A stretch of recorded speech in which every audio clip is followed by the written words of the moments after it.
भारत माता की, भारत माता की। भारतीय जनता पार्टी जिंदाबाद, भारतीय जनता पार्टी जिंदाबाद। आज इस अवसर पर हमारे भारतीय जनता पार्टी के वैसे नेतृत्वकर्ता जिन्होंने देश को ही नहीं पूरे विश्व को नेतृत्व दिया, और मैं कह सकता हूं एक प्रधान सेवक के रूप में जिस प्रकार से उन्होंने सेवा की है वो हमारे कालखंड के सभी कार्यकर्ताओं के लिए प्रेरणादायी हैं। ऐसे अपने यशस्वी प्रधानमंत्री, विश्व के लोकप्रिय नेता श्री नरेंद्र मोदी जी का मैं सबसे प्रथम अभिवादन करता हूं कि 140 करोड़ जनता आपके इस सेवा भाव से हमेशा आपका अभिनंदन करना चाहती है। हमारे बीच में भारतीय जनता पार्टी के पूर्व के राष्ट्रीय अध्यक्ष, वर्तमान में भारत सरकार के रक्षा मंत्री आदरणीय श्री राजनाथ सिंह जी, भारतीय जनता पार्टी के पूर्व के अध्यक्ष और हमारे गृह मंत्री आदरणीय श्री अमित शाह जी, और मैं जिस शख्सियत को सबसे पहले आज के इस अवसर पर जरूर प्रणाम करना चाहता हूं और नमन करता हूं, अभिनंदन करता हूं अपने निवर्तमान अध्यक्ष और भारत सरकार के केंद्रीय स्वास्थ्य मंत्री आदरणीय जेपी नड्डा जी को, हमारे पूर्व राष्ट्रीय अध्यक्ष और देश में सड़क परिवहन और राज्य मार्ग मंत्री के रूप में अपना अलग छवि बनाने वाले आदरणीय नितिन गडकरी जी, भारतीय जनता पार्टी के सभी संसदीय बोर्ड के सदस्यगण, राष्ट्रीय संगठन महामंत्री BL संतोष जी, और जिन्होंने इस पूरी चुनाव प्रक्रिया को और हम कह सकते इस संगठन पर्व को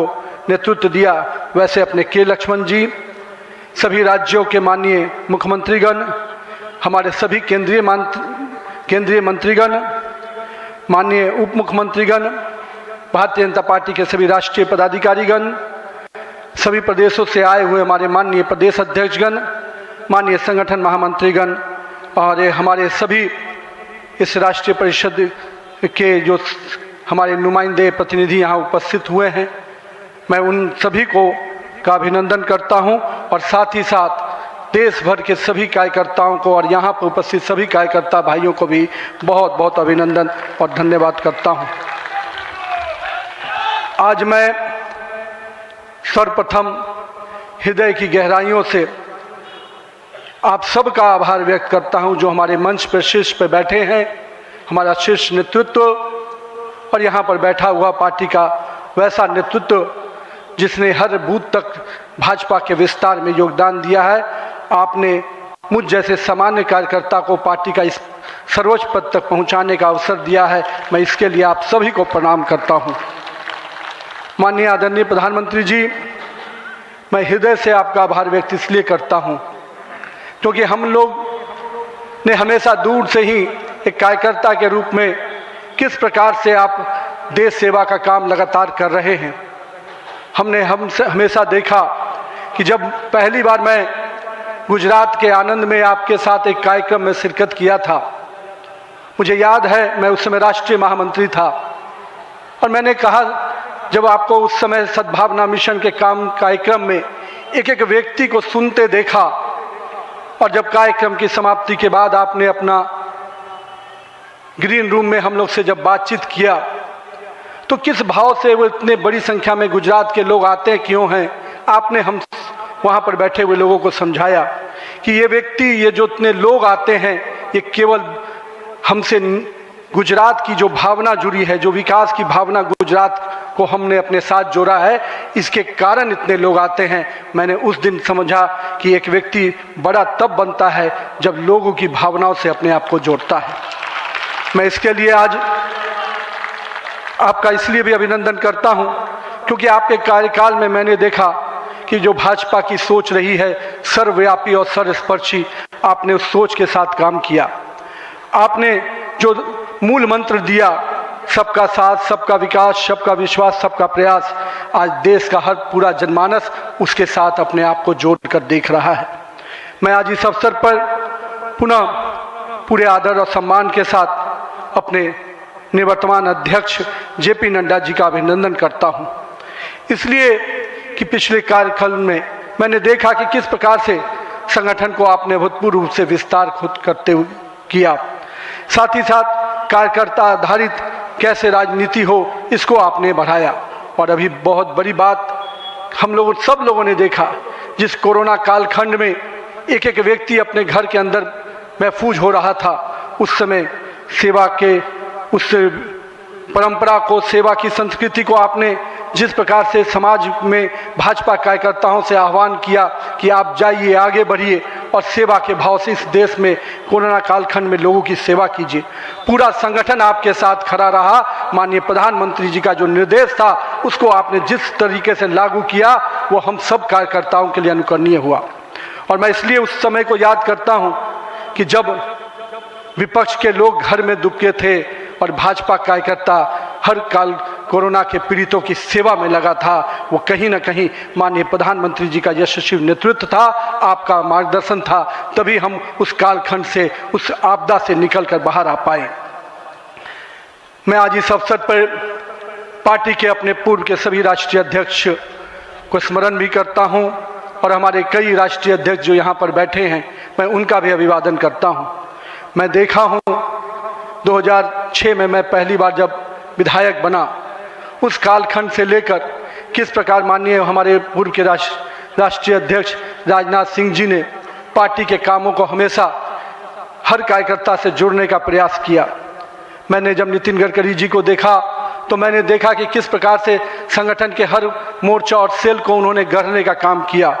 और मैंने जब गृह मंत्री जी को राष्ट्रीय अध्यक्ष के रूप में देखा तो बूथ तक के कार्यकर्ताओं की चिंता करते हुए मैंने उनको देखा। मैंने उनको इस रूप में देखा कि किस प्रकार से आज पार्टी का जिस स्थान पे हम लोग आज खड़े हैं, कार्यालय कार्यकर्ता के लिए मैं कह सकता हूँ तीर्थ स्थान होता है, और जहाँ से कार्यकर्ता अपनी ताकत पाता है, उस कार्यालय को भी आपने किस प्रकार से पूरे देश में एक निर्माण करने की योजना बनाई।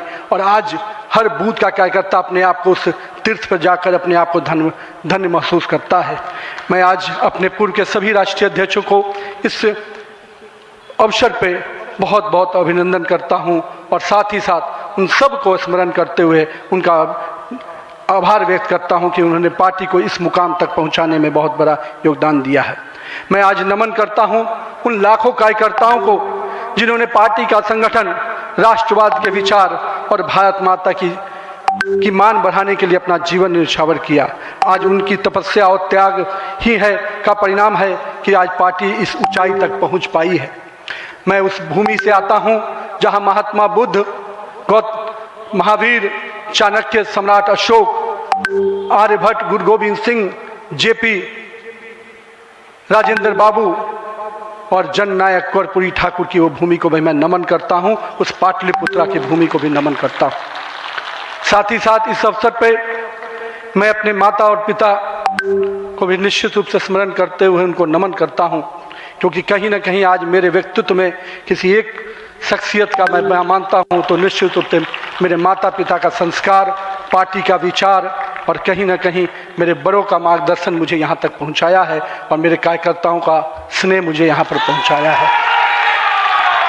आज के दिन मैं अपने क्षेत्र की जनता को भी प्रणाम करता हूँ, जिसने मुझे एक विधायक के रूप में चुना जरूर, पर संगठन ने मुझे जिस प्रकार से गढ़ने का काम किया, आज मैं इसी कारण से उस जनता के आशीर्वाद और पार्टी के मार्गदर्शन के कारण यहाँ तक पहुँच पाया हूँ। आज का क्षण मेरे लिए संकल्प का क्षण है। आज सिर्फ एक पद को धारण नहीं कर रहा हूँ, मैं पार्टी के इस विचार को, परंपराओं को, एक राष्ट्रवादी आंदोलन की जिम्मेदारी को स्वीकार कर रहा हूँ। और मैं इस अवसर पर साथ अपने सभी वरिष्ठ कार्यकर्ताओं को भी प्रणाम करता हूँ। साथियों, हम लोगों ने देखा है श्यामा प्रसाद मुखर्जी जी का प्रखर राष्ट्रवाद किस प्रकार से हमारे हर कार्यकर्ताओं के मन में बसा हुआ है। पंडित दीनदयाल जी के उपाध्याय के अंत्योदय और माननीय स्वर्गीय अपने सदैव भारत रत्न अटल बिहारी वाजपेयी जी का सुशासन की राजनीति, आज माननीय प्रधानमंत्री जी उसको आत्मसात करते हुए विकसित भारत की परिकल्पना हम सबके सामने रखी है। और आज 140 करोड़ भारतवासी अपने आप को इस विकसित भारत के सपने के साथ जोड़कर देश को आगे बढ़ाने में लगा है। मैं इसके लिए तहे दिल से माननीय प्रधानमंत्री जी का आभार व्यक्त करता हूँ। अभी माननीय प्रधानमंत्री जी अपने संबोधन में बता रहे थे किस प्रकार से अंत्योदय की योजनाओं को उन्होंने नीचे उतारा है। जल जीवन मिशन ही नहीं, हम महिलाओं को 11 करोड़ शौचालय की योजना को भी याद करना चाहेंगे। किस प्रकार से महिलाओं का सम्मान बढ़ा, 13 करोड़ 4 करोड़ लोगों को पक्के मकान मिले, 42 करोड़ लोगों को आयुष्मान भारत, 56 करोड़ लोगों के जनधन खाते खुले। मुझे आज भी याद है जब जनधन खाता खोलाने की बात हो रही थी तो कई लोग देश में, जब हम भाजपा के लोग इसको आगे बढ़ा रहे थे तो लोग हमारा मजाक उड़ा रहे थे। पर मैं आज भी मानता हूं, गरीब के खाते में अगर 1 रुपया दिल्ली से चलता है तो 1 रुपया अगर गरीब के खाते में पहुंच पाता है तो ये कहीं ना कहीं उस जनधन खाते का वरदान के रूप में मैं देखता हूं। मैं आज के दिन माननीय प्रधानमंत्री जी के इस सब के साथ और सबके विकास के इस नारे को फलीभूत होता देख रहा हूं। हम लोगों ने लंबे समय से कुछ नारे को, भाजपा के कार्यकर्ता, हमारे जनसंकाल के कार्यकर्ता लगातार कुछ नारे को गढ़ते थे। रामलल्ला हम आएंगे, मंदिर वहीं बनाएंगे, जहां हुए बलिदान मुखर्जी वो कश्मीर हमारा है, एक देश में 2 विधान 2 प्रधान 2 निशान नहीं चलेगा। साथियों, आज भाजपा के कार्यकर्ताओं ने वो कालखंड देखा जब अयोध्या का भव्य राम मंदिर का मार्ग प्रशस्त हुआ। आज जम्मू कश्मीर की जनता ने 370 धारा से मुक्ति का दौर देखा। आज सांस्कृतिक व राष्ट्रवाद की विचारें और मजबूत हो रही हैं। साथियों, मुझे याद है अब वो समय जब हम लोग आज श्रीनगर के लाल चौक पर तिरंगा लहराते देखते हैं तो गर्व की अनुभूति होती है। हमने वो दौर भी देखा था जब पाकिस्तान के झंडे लहरा रहे थे और दिल्ली की सरकार बैठकर मौन बैठी थी उस समय, क्योंकि वो समय हम लोगों ने युवा मोर्चा के कालखंड में काम करने का जब मौका मिला था तो हमने देखा था उस समय जब माननीय प्रधानमंत्री जी उस कालखंड से 370 को समाप्ति किए तो कहीं ना कहीं पूरे कश्मीर की फिजा बदली है और आज कश्मीर का लाल चौक तिरंगे से लहराया नहाया नजर आता है। ये परिवर्तन हमारे देश में आया है।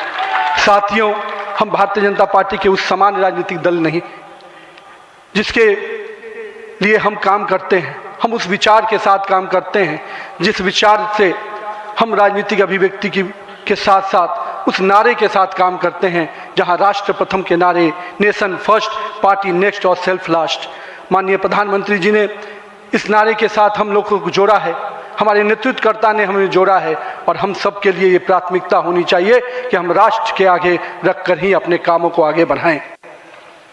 साथियों, हम अपने नेतृत्वकर्ता के संघर्ष और बलिदान से सीखने की आवश्यकता है।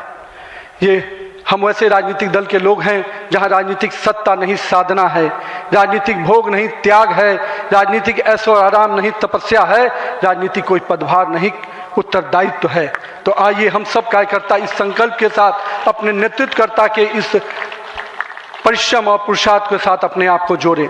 मेरे प्रिय कार्यकर्ता साथियों, यदि भाजपा आज विश्व की सबसे बड़ी राजनीतिक दल बनी है तो इसका मुख्य कारण हमारा प्रेरणादायी नेतृत्व है, हमारा विचारधारा है और हमारे लाखों कार्यकर्ताओं का मेहनत है।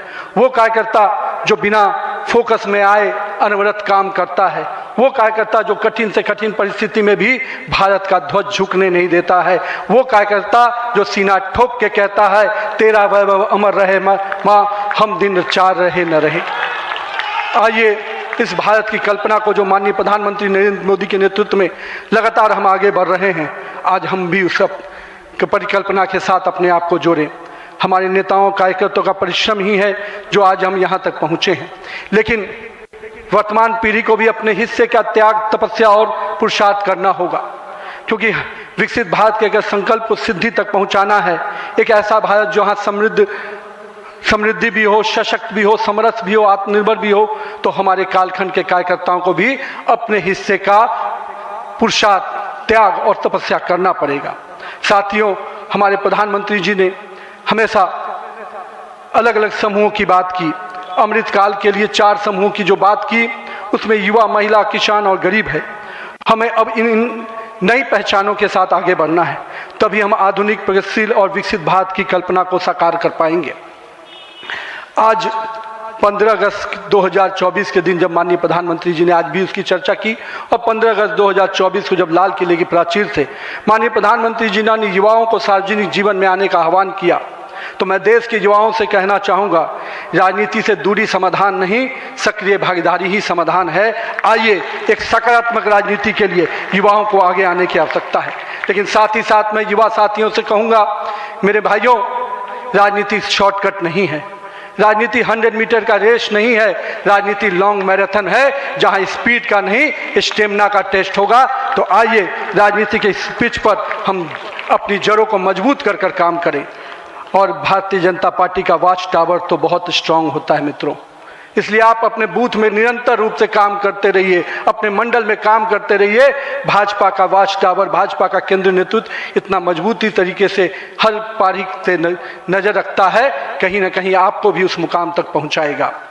साथियों, आज जब भारतीय जनता पार्टी के कार्यकर्ता, माननीय प्रधानमंत्री जी अभी हम सबको बता रहे थे कि किस प्रकार से पंचायत से पार्लियामेंट तक का सफर के लिए हर एक कार्यकर्ता लगे, हम आज इस अवसर पर जहां केरल, महाराष्ट्र, गोवा और अरुणाचल प्रदेश के स्थानीय निकायों में हुई शानदार जीत के लिए अपने सभी कार्यकर्ताओं को और उस क्षेत्र की जनता का भी आभार व्यक्त करते हैं।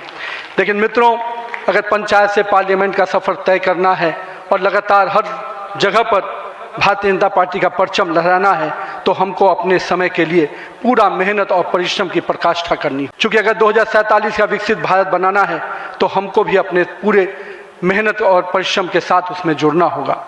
साथियों, हाल में हमने देखा किस प्रकार से तमिलनाडु के एक पहाड़ी के पवित्र कार्तिकेय दीपम को रोकने का प्रयास विपक्षी दलों के द्वारा किया गया। यह नहीं है किसी रोकने के लिए विपक्ष के लोगों ने साजिश नहीं की। हमें याद है, हम लोग अभी हाल में देख रहे थे किस प्रकार से न्यायाधीश के विरुद्ध भी महाभियोग लाने का प्रयास किया गया। आज हम जब सोमनाथ की बात करते हैं और स्वाभिमान पर्व मनाने की प्रयास करते हैं, तो विपक्षी दलों के लोगों को तकलीफ होती है। हमारा मानना है कि इस तरह की परंपराओं को रोकने वाली ताकतों को परास्त करने की आवश्यकता है। राम सेतु के अस्तित्व को नकारने वाले, कार्तिकेय दीपम का विरोध करने वाली ताकतों को भारत की राजनीति में अब कोई स्थान नहीं मिल सकता। ऐसा हमें प्रयास करना है। साथियों, अगले कुछ महीने में तमिलनाडु, असम, बंगाल, केरल और पुडुचेरी में चुनाव होने जा रहा है और वहाँ की डेमोग्राफी की पूरी चर्चा हो रही है। किस प्रकार से बदले हुए डेमोग्राफी में वहाँ चीज़ें बदल रही हैं और हमारे लिए अपने आप में एक चुनौती है। लेकिन हम पूरी तरह से आश्वस्त हैं कि भाजपा का कार्यकर्ता अपने संघर्ष और परिश्रम के बल पर इन 5 राज्यों में सशक्त भाजपा का नेतृत्व प्रदान करने जाएगा। और हम हमेशा विश्वास करते हैं कि हमें अपनी आस्थाओं के केंद्र के लिए और सनातन परंपराओं को केंद्र को बचाने की लड़ाई अगर लड़नी है, तो निश्चित रूप से अपने देश को सुरक्षित रखने की लड़ाई लड़नी है, तो इन 5 राज्यों में हमें एक मजबूत ताकत बन के आना है। आज हमारे राष्ट्र की चेतना का उद्घोष का समय वंदे मातरम का 150वीं वर्षगांठ मना रहे हैं। वंदे मातरम का स्मरण आते ही मन में ऊर्जा और उत्साह बढ़ जाता है। हमें पूरा ध्यान में है कि एक एक व्यक्ति जब वंदे मातरम का जय घोष करता है, तो उसके अंदर से जो ऊर्जा आती है, वही ऊर्जा इस देश को आगे बढ़ाने में काम आती है। तो आइए हम सबको मिलकर 150वीं वर्षगांठ को हर जन जन तक पहुंचाएं, हर युवा तक पहुंचाएं, हर महिला तक पहुंचाएं, क्योंकि वंदे मातरम हमारे अंदर का वो विश्वास है जो इस देश के विकास के साथ जुड़ेगा। सत्ता को सेवा का माध्यम बनाते हुए माननीय प्रधानमंत्री जी ने पिछले 25 वर्षों में जिस प्रकार से सरकार के मुखिया के रूप में गुजरात में और अब देश के प्रधानमंत्री के रूप में भारत के विकास में लगातार अब काम कर रहे हैं, निश्चित रूप से आपका प्रेरणादायी नेतृत्व हम जैसे नए कार्यकर्ताओं के लिए, हम जैसे पार्टी के कार्यकर्ताओं के लिए एक मापदंड है जिसको हम लोग निश्चित रूप से आपसे सीखते हैं। और मैं तो कहूँगा कि जिस सुशासन को मॉडल को आपने पूरे देश और विश्व में स्थापित किया है, अन्य सभी राज्य सरकारों को भी उस मॉडल के साथ काम करना चाहिए, तभी हम विकास के सही मापदंड को अंतिम व्यक्ति तक पहुंचा पाएंगे। आइए हम सब मिलकर विकसित भारत के संकल्प को पूरा करने की भागीदारी सुनिश्चित करें। एक शक्तिशाली गतिमान संगठन के साथ राष्ट्र निर्माण की इस यात्रा को नई ऊंचाइयों तक लेके चले। भारत माता की जय। वंदे मातरम।